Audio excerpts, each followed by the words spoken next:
오늘 예배에 나오신 여러분 주님의 이름으로 환영하고 축복합니다. 네, 화면으로 보이실지 모르겠지만, 지금 이제 바닥에 타일이 깔려 있는 상태입니다. 하루하루 잘 진행될 수 있도록 함께 기도해 주셔서 참 감사합니다. 오늘 우리에게 주신 하나님의 말씀 함께 살펴보겠습니다. 베드로전서 3장 1절에서 12절까지 말씀 함께 살펴보겠습니다. 아내들아 이와 같이 자기 남편에게 순종하라. 이는 혹 말씀을 순종하지 않는 자라도 말로 말미암지 않고 그 아내의 행실로 말미암아 구원을 받게 하려 함이니 너희의 두려워하며 정결한 행실을 봄이라. 너희의 단장은 머리를 꾸미고 금을 차고 아름다운 옷을 입는 외모로 하지 말고 오직 마음에 숨은 사람을 온유하고 안정한 심령에 썩지 아니할 것으로 하라. 이는 하나님 앞에 값진 것이니라. 전에 하나님께 소망을 두었던 거룩한 부녀들도 이와 같이 자기 남편에게 순종함으로 자기를 단장하였나니 사라가 아브라함을 주라 칭하여 순종한 것 같이 너희는 선을 행하고 아무 두려운 일에도 놀라지 아니하면 그의 딸이 된 것이니라. 남편들아 이와 같이 지식을 따라 너희 아내와 동거하고 그를 더 연약한 그릇이요 또 생명의 은혜를 함께 이어받을 자로 알아 귀히 여기라. 이는 너희 기도가 막히지 아니하게 하려 함이라. 마지막으로 말하노니 너희가 다 마음을 같이하여 동정하며 형제를 사랑하며 불쌍히 여기며 겸손하며 악을 악으로 욕을 욕으로 갚지 말고 도리어 복을 빌라. 이를 위하여 너희가 부르심을 받았으니 이는 복을 이어받게 하려 하심이라. 그러므로 생명을 사랑하고 좋은 날 보기를 원하는 자는 혀를 금하여 악한 말을 그치며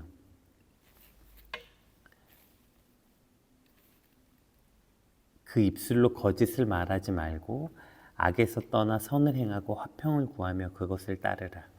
주의 눈은 의인을 향하시고 그의 귀는 의인의 간구를 기울이시되 주의 얼굴은 악행하는 자들을 대하시느니라 하였느니라. 아멘.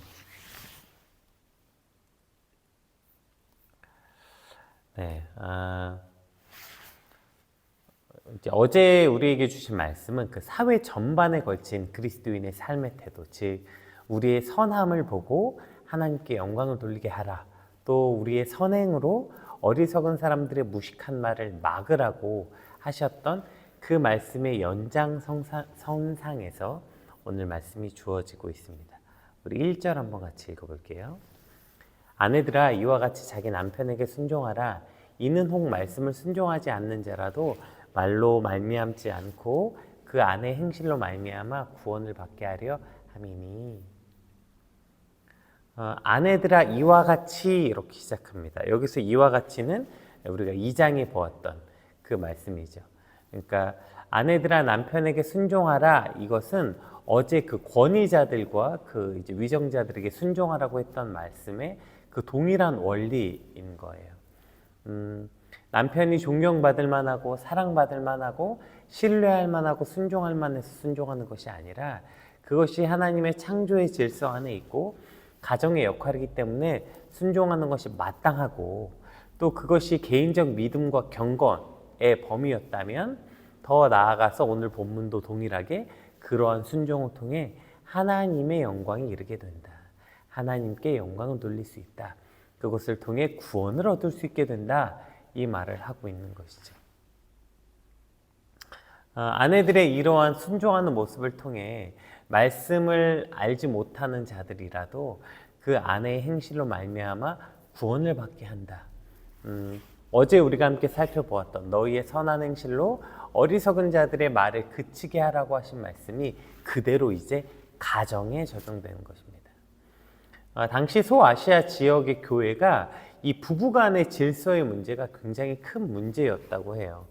잘 아는 것처럼 여성의 인권이 거의 존재하지 않았던 이 가부장적 시대에 아내가 먼저 기독교인이 될 경우에 남편의 종교와 다른 종교를 받아들인다는 것은 거의 용납되기가 어려웠죠.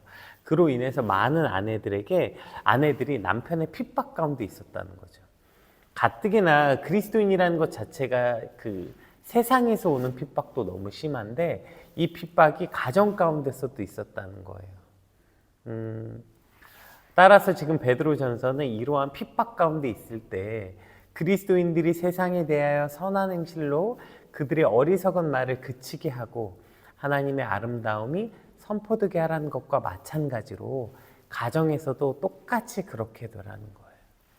사실 어저께 뭐 왕과 위정자들에게 순종하라. 사실 말도 안 되잖아요. 그 말도 안 되는 왕이잖아요. 네로 왕이. 근데 그 말도 안 되는 네로 왕에게 순종하라고 말씀하신 것처럼 가정 안에서도 때론 그런 말도 안 되는 상황에서 그 핍박 때문에 싸우고 다투는 것이 아니라 그 아내들의 순종함으로 무식한 말을 막으라고 말씀하신 그 말씀이 그대로 가정에서도 적용된다는 것입니다. 근데 여러분 오늘 본문을 보면서 우리가 이제 좀 착각해서 안 되는 게 아내들에게만 이것이 주어졌다. 그러니까 이제 특별히 이제 이렇게 해석한 사람도 있더라고요. 오늘 본문에 보면 3장에 1절에서 6절까지는 그 아내들에 대한 권고의 말씀이 쭉 나오고 남편에 관한 말씀은 7절 딱 한 절에 나와요. 그래서 이제 가정에서 여자들이 문제가 많기 때문에 여자들에게 길게 이제 설명하고 그 비교적 상대적으로 남편들에게는 할 말이 없어서 한 절 나왔다는 거예요. 근데 이게 진짜 큰 착각이죠. 우리 7절 한번 볼게요. 7절에 보면 남편들아 그 다음에 뭐래요? 이와 같이 이렇게 나오죠. 똑같아요. 오늘 본문도 아까 그 아내들아 이와 같이 나왔죠. 남편들아 이와 같이. 이 말이 무슨 뜻이냐면 그러니까 1절부터 6절까지 아내들에게 주어졌던 교훈과 같이 그 말이라고요. 이해되시죠? 남편들아 이와 같이 교훈에 따라 그러니까 그동안 아내들에게 이야기했던 그 모든 교훈도 남편들에게 그대로 적용되고 그리고 남편들에겐 한 가지 특별한 당부가 더 추가된 거예요. 그러니까 아내들은 순종하고 뭐 어쩌고 저쩌고 이것은 다 하고 남편은 7절 저것만 해라 이런 말씀이 아니에요. 오히려 아내들에게 주었던 저 교훈을 그대로 남편들도 다 하고 플러스 7절이 주어진 거죠. 따라서 1절에서 6절에 주신 말씀이 그저 아내에게 주어진 말씀이 아니라 아직 신앙이 없는 남편이나 아내 모두에게 또 신앙이 없는 가족들을 대할 때 이 말씀이 그대로 적용되고 있는 것입니다. 신앙이 없는 자들 그래서 뭘 모르고 그 뭐 어떻게 해야 될지 그 오히려 그 무시하고 깔보는 태도 그러니까 신앙이 없다고 해서 뭐 그들이 악하다고 해서 그들에 대해서 다투고 싸우는 게 아니라 오히려 서로 그러한 사람들에게 순복하고 순종한 태도로 나아가야 된다 이 얘기를 하고 있는 거죠. 그것이 아내나 남편이나 모두에게 주어지는 교훈입니다. 그러니까 이것은 특별히 아내에게 주신 게 아니라 가정 안에 믿지 않는 그러한 가족들을 향해서 이와 같은 태도로 나아가야 된다. 왜냐하면 우리 2절 말씀 한번 볼까요? 이러한 이유 때문이라는 것입니다. 너희의 두려워하며 정결한 행실을 봄이라 이렇게 돼 있거든요. 너희의 정결한 행실을 본다. 이게 이제 원문을 직역하면 그들이 너희의 두려워하는 중에서 정결한 행위를 볼 때 이런 의미예요. 이게 조금 의미가 좀 어색하고 잘 이해가 안 되면 이제 새 번역에 보면 이렇게 돼 있습니다. 그들이 여러분의 경건하고 순결한 행실을 보고 그렇게 될 것입니다. 이런 의미예요. 그러니까 왜 너희가 그 믿지 않는 아내와 남편에게 그 때로는 말도 안 되는 것 같은 트집과 말도 안 되는 소리에 대항하며 싸우는 게 아니라 오히려 순복하고 순종해야 되냐면 그들이 너희의 그러한 행실을 보게 된다 이렇게 됐어요. 여기서 보다라는 이 봄이란 단어가 그 합성어예요. 자세히 보다라는 조사와 과거 분사가 합쳐져 있어요. 그러니까 그들이 과거부터 지금까지 그 믿지 않는 남편들이나 믿지 않는 아내들이 그 믿는 사람들의 행위를 면밀히 살펴본다 이런 의미예요. 그러니까 어제 했던 말씀하고 비슷하죠. 그러니까 가정에서 믿지 않는 가족들이 오늘 뭘 하고 있는 거냐면 믿고 그러니까 믿음이 있는 가족들의 우리들의 삶의 모습을 면밀히 살펴본다는 거예요. 그러니까 우리가 그들에게 뭐 여보 뭐 교회 다닙시다 뭐 예수 믿으세요 이런 말로 예수를 믿는 게 아니라 복음이 그렇게 말로 전해지는 게 아니라는 거예요. 그들이 과거부터 지금까지 면밀히 살펴보고 있다는 것, 면밀히. 네. 이것이 이제 그 가정 안에서 우리가 살아가는 삶의 방식이어야 된다는 것이죠. 생각해 보세요. 우리가 뭐 가정에서 막 개판치고 막 살다가 갑자기 내일 교회 가자, 예수 믿자 이런다고 될 리가 없잖아요. 그 제가 믿지 않는 남편들 종종 만나면 그 남편들이 이제 그런 얘기 종종 한다고 말씀드린 적이 있죠. 집에 와서는 남편 보기를 무슨 맨날 개똥같이 여기면서 그냥 자기 목사님은 그냥 뭐 거의 뭐 하나님처럼 여기고, 응? 나는 맨날 그렇게 무시하고 존중하지 않으면서 교회에서 만난 사람들에겐 그렇게 하고, 아니 오히려 자기가 더 소중한데 그럼 자기한테 더 잘하고 처음 본 사람한테 더 못해야 되는 거 아니야. 물론 이건 뭐 꼭 이 부분으로만 적용할 수는 없겠지만 어쨌든 일정 부분 맞죠. 남편은 무슨 개똥같이 여기면서 교회 가서 무슨 성경을 가르치고 무슨 새가족부 섬기고 뭘 그런 걸 하겠냐는 거예요. 그러니까 복음이 전달되지 않는다고요. 남편도 마찬가지죠. 내가 집에 와서 맨날 개판치고 교회에 있어서 무슨 설교하고 찬양하고 뭘 하겠어요. 네. 여러분, 세상은 믿지 않는 사람들은 우리를 그냥 핍박만 하는 것이 아니라 우리의 삶의 태도를 면밀히 살펴본다고요. 그게 꼭 꼬투리 잡으려고만 하는 게 아니라 그렇게 우리를 주목하고 면밀히 살펴볼 때 그때 우리가 경건하고 정결한 행실을 통해서 하나님을 보여줄 수 있다는 것입니다. 우리가 하나님을 경외하고 정결한 삶의 방식을 통해서 우리의 삶이 믿지 않는 아내와 남편에게 이 복음이 전달되고 하나님의 영광 받으심을 보여준다는 것입니다. 그래서 이제 어떤 목사님이 특히 이제 요새 온라인 예배 많이 들을 때 그거 남편 그냥 예배 안 드리겠다는 사람 그냥 강제로 끌어다 앉혀가지고 TV 틀어놓고 예배 보여주면 무슨 소용이 있냐는 거예요. 무슨 소용이. 그 시간에 그 에너지를 모아서 남편을 더 잘 섬기고 그 삶의 태도를 그렇게 보여주는 것, 그것이야말로 더 예배니까 온라인 예배 드릴 시간에 남편을 섬기는 게 더 예배다. 극단적으로 그렇게까지 이야기하는 것도 오늘 본문과 일맥상통하는 것이죠. 우리가 말로 막 교회 다니고 어쩌고 예수님이 어쩌고 저쩌고가 아니라 우리의 삶의 태도로, 특별히 어떤 삶의 태도? 순종하는 태도. 그렇게 믿지 않는 아내와 믿지 않는 남편을 그렇게 순종하고 섬기는 태도로 오늘 하나님이 드러나는, 하나님의 영광이 드러나는 그런 저 여러분의 삶이 되시길 주님을 축복합니다. 다시 한번 봅시다. 이렇게 순종하는 이유는 그가 말씀을 순종하지 않는 자라도 말로 말미암지 않고, 말로는 안 되고 행실로 말미암아 구원을 얻게 될 것이기 때문입니다. 오늘 저와 여러분의 행실을 통하여서 우리 가정에 구원이 일어나게 되길 주님으로 축복합니다. 우리 3절에서 이제 5절 말씀도 한번 같이 살펴보겠습니다. 너희의 단장은 머리를 꾸미고 금을 차고 아름다운 옷을 입는 외모로 하지 말고 오직 마음에 숨은 사람을 온유하고 안정한 심령에 썩지 아니할 것으로 하라. 이는 하나님 앞에 값진 것이니라. 전에 하나님께 소망을 두었던 거룩한 부녀들도 이와 같이 자기 남편에게 순종함으로 자기를 단장하였나니. 여기서 이제 여기서 치장하지 말라, 이 단장하지 말라는 건 뭐 외모를 꾸미지 말라, 이제 이 정도 이야기를 하는 것이 아니라 2절에 얘기했던 두려워하며 정결한 행실이 뭐냐, 그것에 대한 구체적인 모습이 이런 모습이라는 것입니다. 당시 로마 제국의 이 대도시에 사는 그 유복한 여인들은 머리 모양이나 장신구, 화장 이런 것으로 자신을 화려하게 치장하는데 많은 공을 들였다고요. 뭐 사실 지금도 마찬가지죠. 그러나 그리스도인이라면 그렇게 외적인 가치가 아니라 내면의 아름다움을 가꾸는데 훨씬 큰 가치를 두라. 그것이 곧 우리의 삶의 태도로 복음을 전하는 거라는 거죠. 그러니까 사실 그러면 우리가 왜 이렇게 장신구, 화장, 이 화려하게 겉을 치장하는 데 쓰는가? 그것이 바로 세상을 향한 욕망과 욕심인 것이죠. 더 나아가서 뭐라고 얘기해요? 썩지 아니할 것으로 하래요. 썩지 아니할 것. 우리가 왜 자꾸 겉을 이렇게 드러내요? 세상을 향한 욕심과 욕망, 그 썩어질 것에 집착하지 말고 그 썩지 아니할 것으로 하라는 거죠. 우리가 이제 베드로전서에서 계속해서 등장했던 나그네의 삶의 가치 기억하시죠?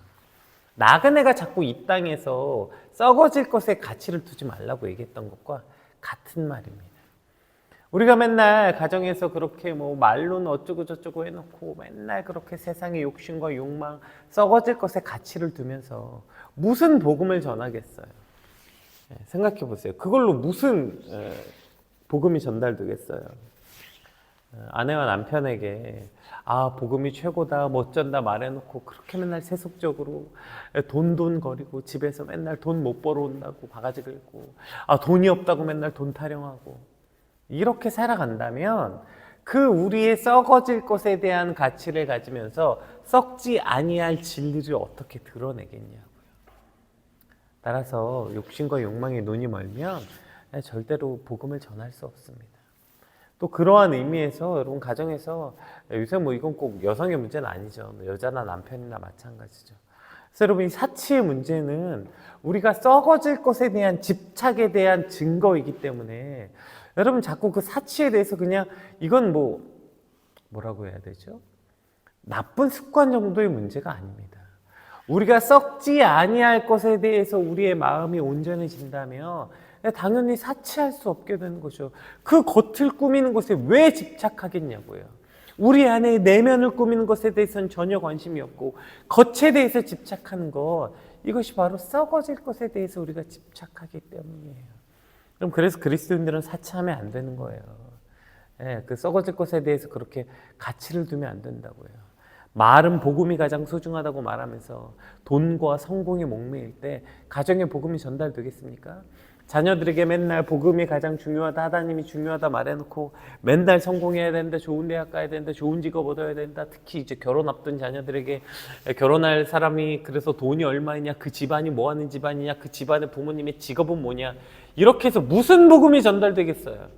아니 엄마는 아빠는 교회 다닌다고 해놓고서 그래서 나보고 맨날 교회 다니라고 그래 놓고서 꼴랑 지금 내가 결혼한다는 것은 가치가 저런 것인가. 이래서 어떻게 썩어지지 않을 복음이 전달되겠냐고요. 우리 안에 이 정결한 행실이 뭐냐면 이런 거라고요. 우리가 어디에 가치를 두고 살아가는가. 저 썩어지지 아니하는 것에 가치를 두고 살아가는 것, 이것을 통해서 우리의 가정의 온전한 행실을 통해 복음이 전달되는 것입니다.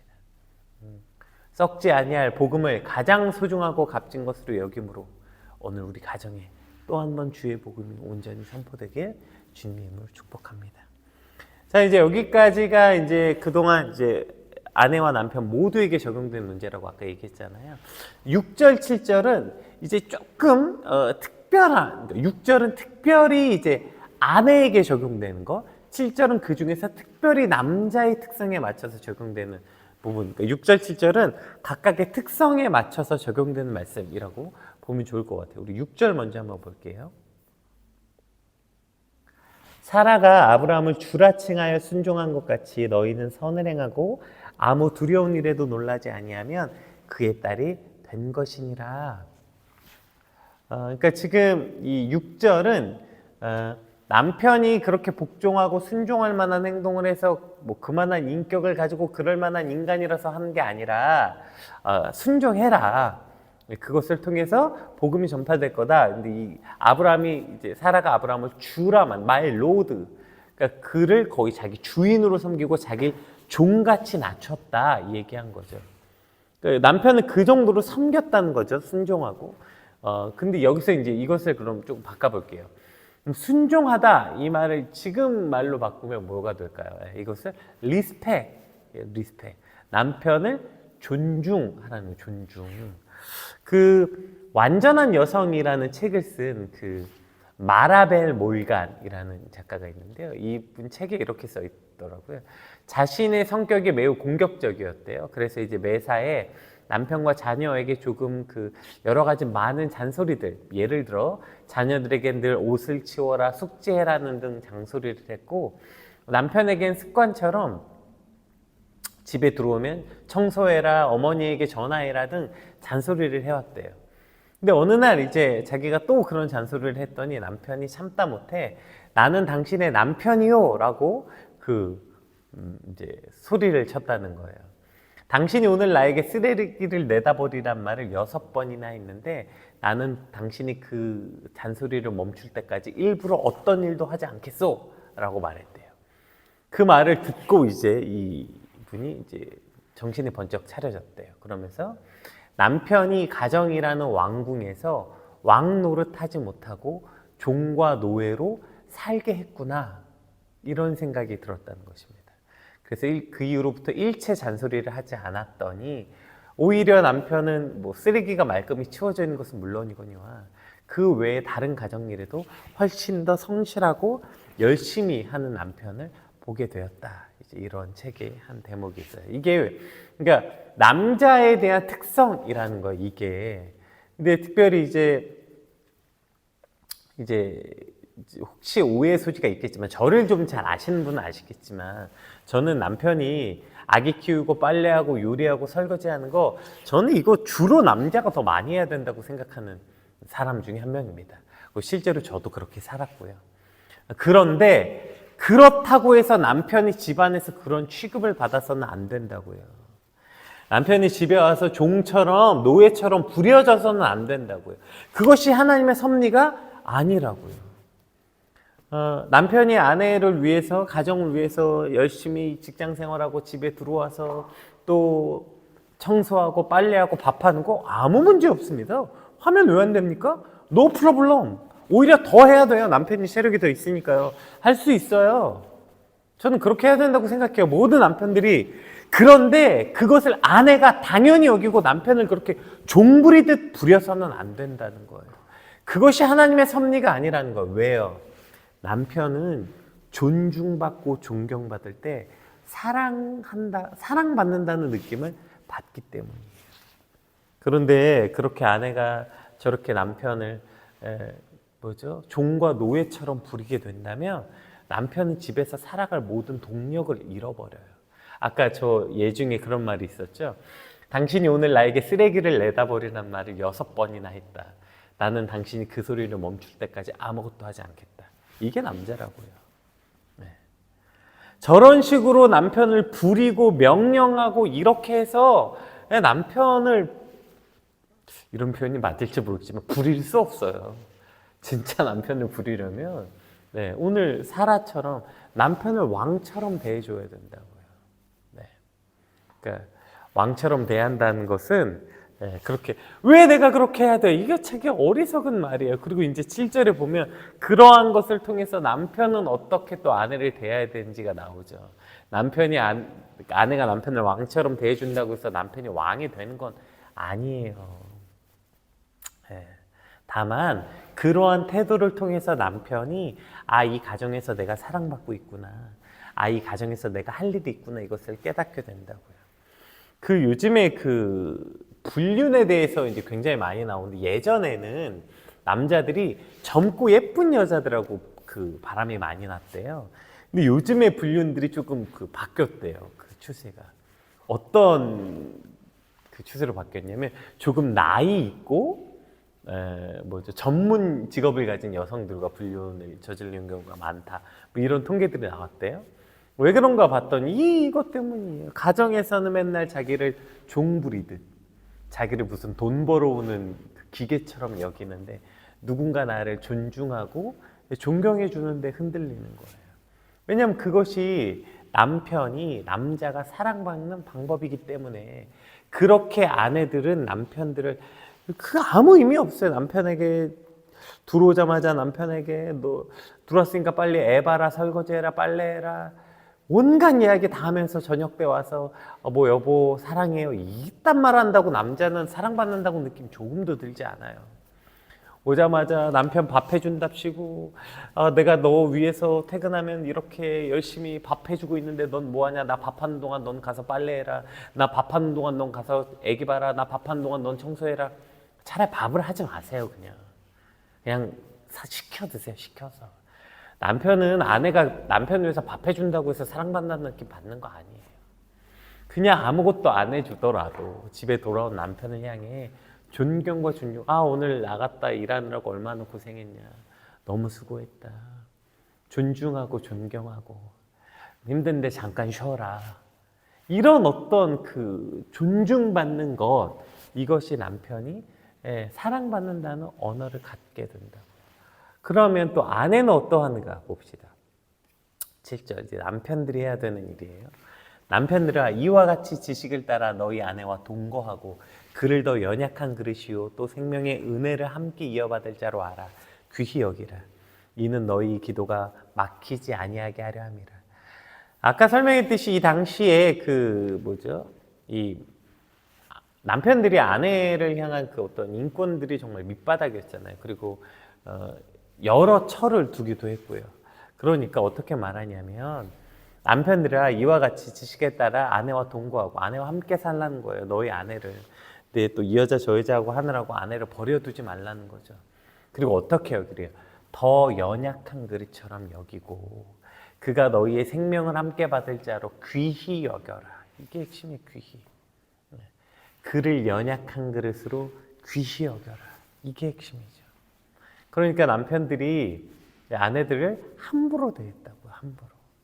근데 이걸 지금 생각해 보면 그럼 남편들이 지금 아내를 어떻게 감히 함부로 여기나 생각해 보는데 이 남자들이 가진 특성인 것 같아요. 무심함 그리고 그 뭐라고 해야 될까요? 함부로 하는 마음들 이게 또 남자의 특성인 것 같아요. 물론 지금이야 집에서 여성의 인권이 더 강하죠. 그럼에도 불구하고 남편들은 아내를 어떻게 여겨줘야 되냐면 세밀하고 소중히 여겨주라는 거예요. 그게 아내를 사랑하는 방법이라는 거죠. 이걸 조금 더 쉽게 말하면 제가 아까 아내가 남편을 사랑하는 방법은 리스펙이었다면 남편들이 아내를 사랑하는 방법은 이렇게 귀히 여겨주라는 거예요. 소중히 여겨주라는 거예요. 그러니까 막 하지 말라는 거예요. 말도 행동도 함부로 하지 말고 소중하게 귀하게 다뤄줘야 된다는 거예요. 이것이 남편이 아내를 사랑하는 방법이라는 거죠.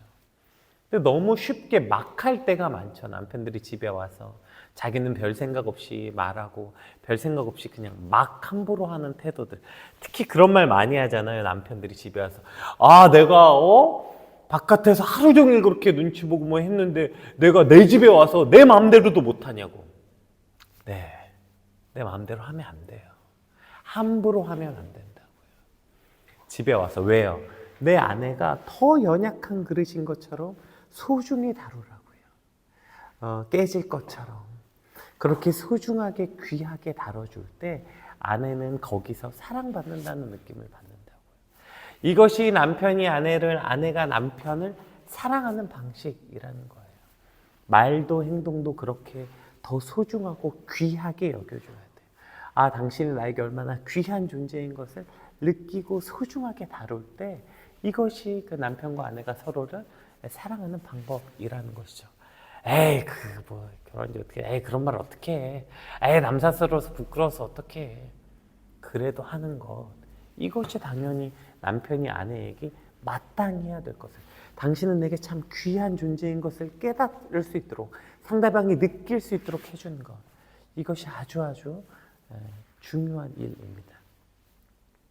그래서 이제 제가 한번 한 남편으로서 이 말씀을 생각해 봤어요. 귀히 여긴다는 것을 조금 더 그러면 남편들이 쉽게 알아들을 수 있는 방법은 뭐가 있나 생각해 보니까 아이에게 하는 것처럼 하면 되는 것 같아요. 네. 사실 남편들이 자기 아이에게는 훨씬 더 사랑한다, 너는 내게 소중하다는 표현들을 잘하잖아요. 근데 그것만큼 아내에게 하지 못하는 거죠. 아주 쉬운 것 같아요. 귀히 여긴다는 건 어떤 뜻일까? 소중히 여긴다는 건 어떤 뜻일까? 더 연약한 존재로서 여긴다는 게 어떤 뜻일까? 남편들이 아이를 대하는 것처럼 내 아이를 소중히 여기는 것처럼 아내에게 그렇게 부끄럽게 남사스럽게 왜 날 애기처럼 대해? 그런 말을 들을지언정 그래도 그렇게 내 아이를 다루는 것처럼 그 아내를 그렇게 귀히 여기는 것 이것이 남편이 아내를 귀히 여기고 사랑하는 방법 중에 하나가 아닌가 생각이 들어요. 아내들은 남편을 존중하고 남편들은 아내를 소중히 여기는 것. 이것이 그 가정의 하나님의 아름다운 질서가 되는 것입니다. 그렇게 서로를 깊이 사랑하는 가정이 되시길 주님의 이름으로 축복합니다. 8절부터는 이제 조금 더 일반적인 영역으로 넘어가는데요. 좀 빠르게 한번 살펴볼게요. 마지막으로 말하노니 너희가 다 마음을 같이하여 동정하며 형제를 사랑하며 불쌍히 여기며 겸손하며 악을 악으로 욕을 욕으로 갚지 말고 도리어 복을 빌라. 이를 위하여 너희가 부르심을 받았으니 이는 복을 이어받게 하려 하심이라. 그러므로 생명을 사랑하고 좋은 날 보기를 원하는 자는 혀를 금하여 악한 말을 그치며 그 입술로 거짓을 말하지 말고 악에서 떠나 선을 행하고 화평을 구하며 그것을 따르라. 주의 눈은 의인을 향하시고 그의 귀는 의인의 간구를 기울이시되 주의 얼굴에 행악한 자들 대하시느니라 하였느니라. 아멘.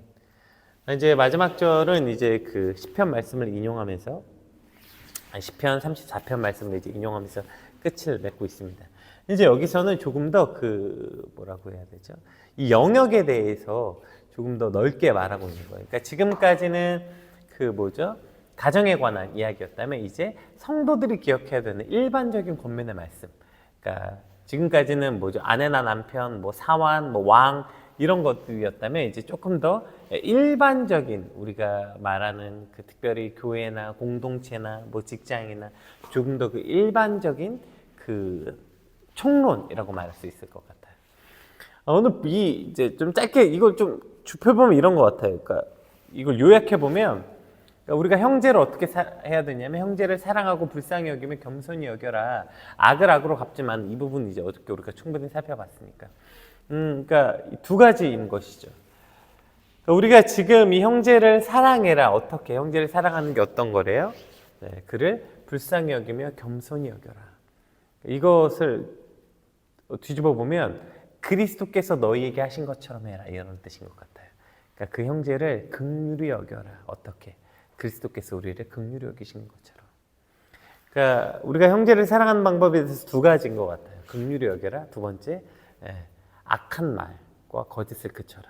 이 두 가지 방식에 대해서 조금 우리가 실천적으로 볼 수 있게 되는 것 같습니다. 우리가 형제를 사랑해야 된다. 너무 잘 알죠? 어떻게 사랑할 수 있을까요? 긍휼히 여긴 마음이 있어야 돼. 긍휼히 여기는 거. 저 사람 참 안 됐다. 저 사람 참 힘들겠다. 여기서 긍휼히 여긴다는 거, 우리가 동정한다는 말을 되게 나쁘게 많이 여기는데요, 여러분.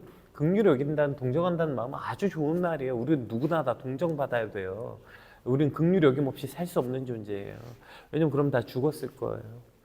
우리가 심지어 긍휼히 여김을 받을 만한 처지가 아님에도 불구하고 우리가 하나님과 원수되어 대적할 때도 그러한 원수된 우리조차 긍휼히 여겨주셨던 예수 그리스도의 그 긍휼하심이 오늘 우리를 살게 한 거 아닙니까?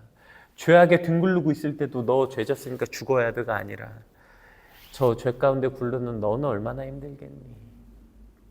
그러한 우리를 오셔서 손 내밀어 주셨던 예수 그리스도의 그 긍휼함. 그런 것처럼 우리 역시 마찬가지죠. 우리가 형제를 바라볼 때 야, 너 이 정도까지 봐줬는데 넌 이건 안 돼. 넌 아웃이야가 아니라 저렇게 사는 쟤는 얼마나 힘들까.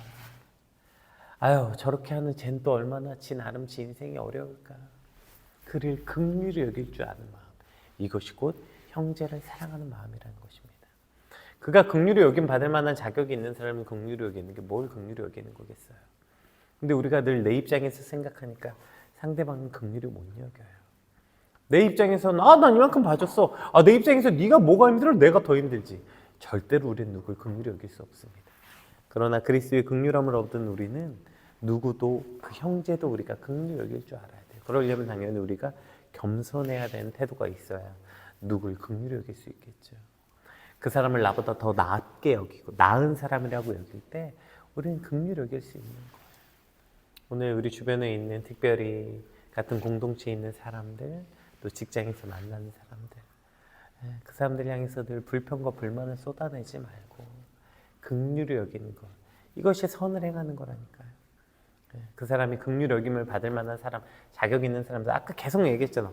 왕, 무슨 사환, 다 그 사람들 순종할 만한 사람이었으니까. 남편과 아내, 그 사람들이 자격이 있어서 그렇게 하라는 게 아니에요.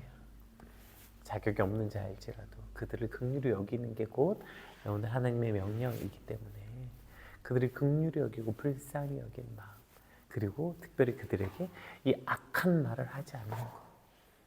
긍휼히 여기면 사실 악한 말 못하죠.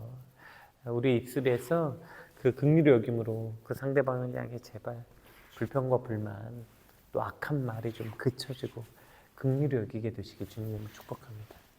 오늘은 특별히 이제 한 가정에 관한 이야기도 우리가 조금 주로 살펴봤고 조금 더 넓은 일반적인 것까지 한번 살펴봤는데요.